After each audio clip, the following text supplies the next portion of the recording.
Hello everyone, hope you're doing well. Today it's time to talk about some interesting event vehicles that are going to be coming up probably pretty soon, if I'm honest, in War Thunder. There was a change to the dev server, and what that pretty much meant, it was changed to 1.97.1.82. I'll leave a link in the description so you can have a look at, the general changes. There are actually a few of them which are kind of important, basically a few scouting changes to certain vehicles, but the main thing we're going to be focusing on in this video is 3 vehicles, or at least 3 kind of vehicles that have been added to the files. They haven't been fully added in forms of FMs and DMs, but there are lines of code and also, as you can see, pictures which indicate them coming.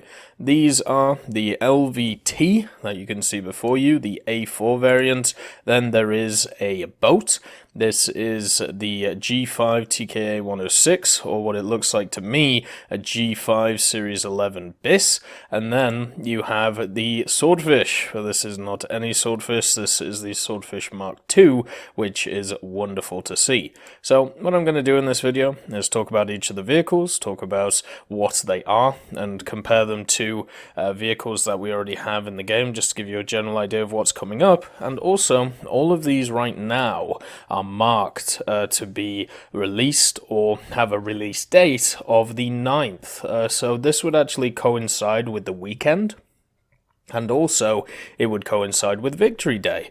Now, if you don't know what Victory Day is a celebration of basically the end of World War II, or the, victory in Europe.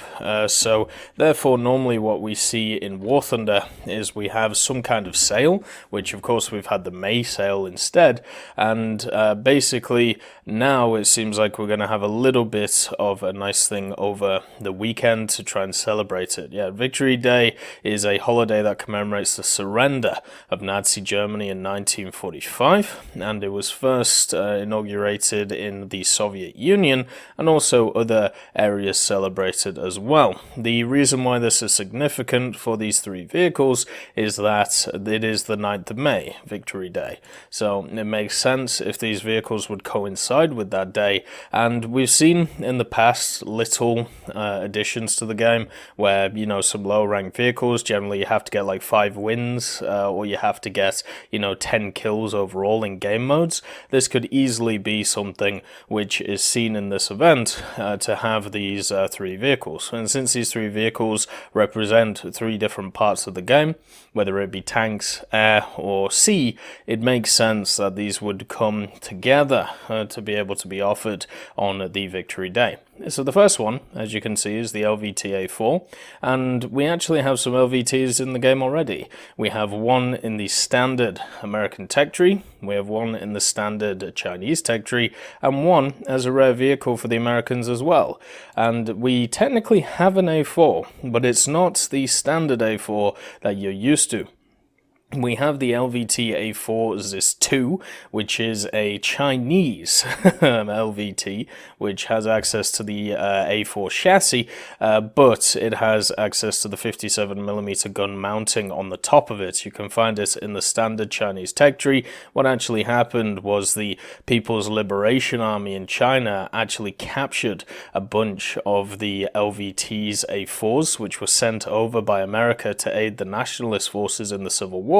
And they replaced the 75mm with the Zis 2 57mm cannon because they needed something which was a little bit more anti-tank. The LVT A4, though, that you see in front of you, has a very similar turret, if not the same turret, as another vehicle that you may, be used to in the game, the M8 howitzer, because they both carry the short-barreled 75mm howitzer on them, and this is generally used for fire support for infantry. It's not generally a tank killing gun, but in the game, since it has access to some cannonized shells, it can punch a hell of a hole in a lot of enemies.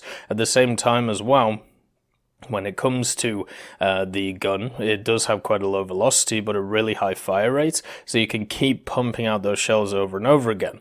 Also, the LVT A4, as you can see, has a 50 caliber machine gun on the top. That will be very nice as well. And one of the most interesting things about the LVT, because of course there's a bunch of them, you know, you've got the LVT A1, the LVT 1, the 2, even the 3 and the 4. There's a bunch of different ones, and the A4, there was actually a variant of it which replaced the 75mm with a flamethrower.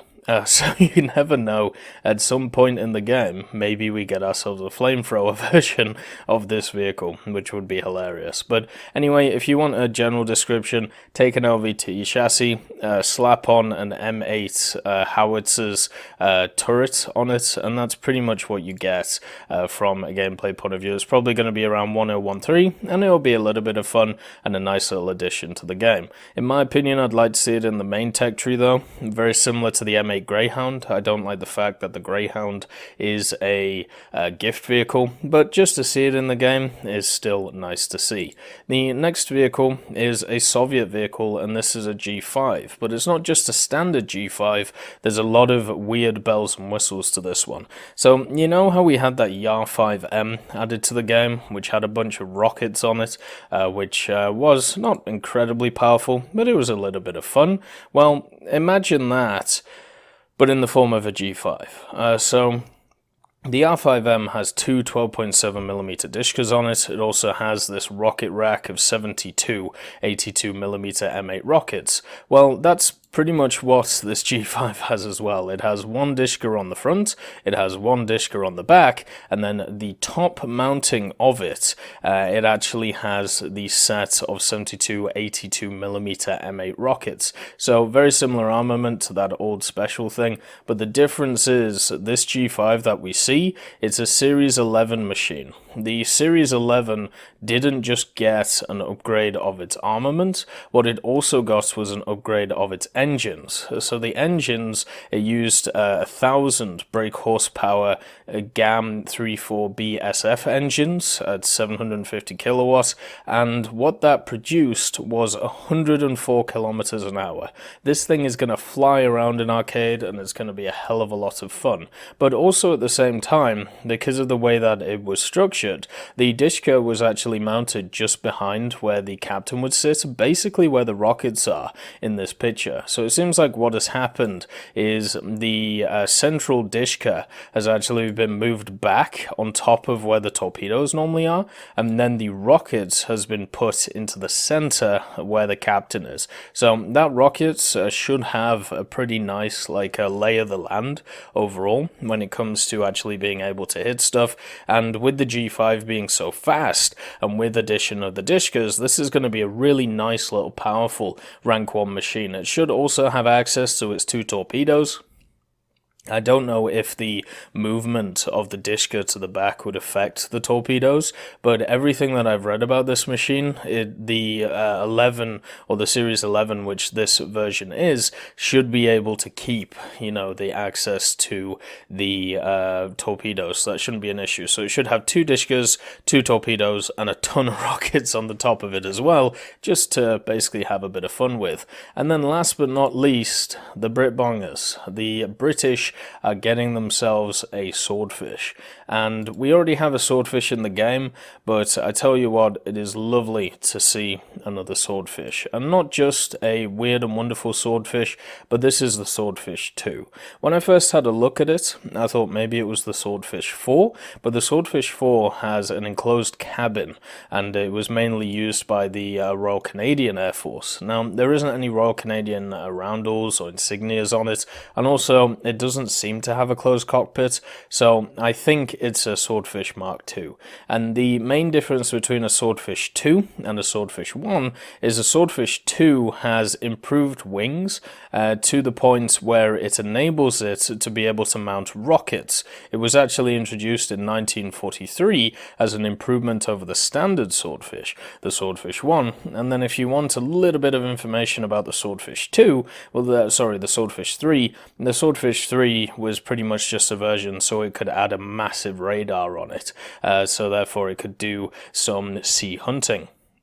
So the Swordfish 2 that we're getting into the game is looking pretty fun. You know, it's a Swordfish with RP3s, and therefore will be useful not just in ground forces, but also air forces, and also a bit of naval forces as well, which should be its general killing ground. The other thing, which is kind of weird though, with the Swordfish 2 change, at least according to the files which have been put forward, the Swordfish Mark 1, it's getting 4 250-pound bombs, which can now be dropped separately, which I'm sure it already had, and then also it's receiving 6 250-pound bomb load, 8 25-pound AP RP3 rockets, and 8 60-pound SAP RP3 loadouts. It's kind of weird that they would add in the Swordfish 2, especially since the Swordfish 2 was completely designed around the idea of just basically having better wing loading, so this machine would be able to carry rockets. I don't know why they would decide to then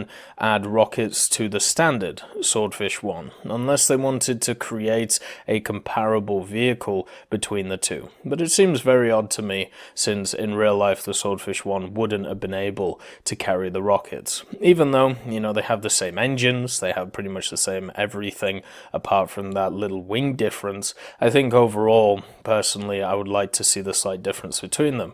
So as you can see, there are 3 machines here which are not too different to their tech tree equivalents. They have slight differences which will make them unique. And if these come in as the Victory Day awards, as long as you're able to get all 3 of them, instead of stuck with, let's say, 1 of them out of the 3 or have to choose which one to take, I think this is a wonderful thing. It's lovely to see all 3 of them. They are 3 things which look really fun to play, and also they're not going to be crazy high tier, so therefore, you know, they are a perfect gift vehicle for people to play. Anyway, as always, I hope you all have a wonderful day, and I'll see you next time.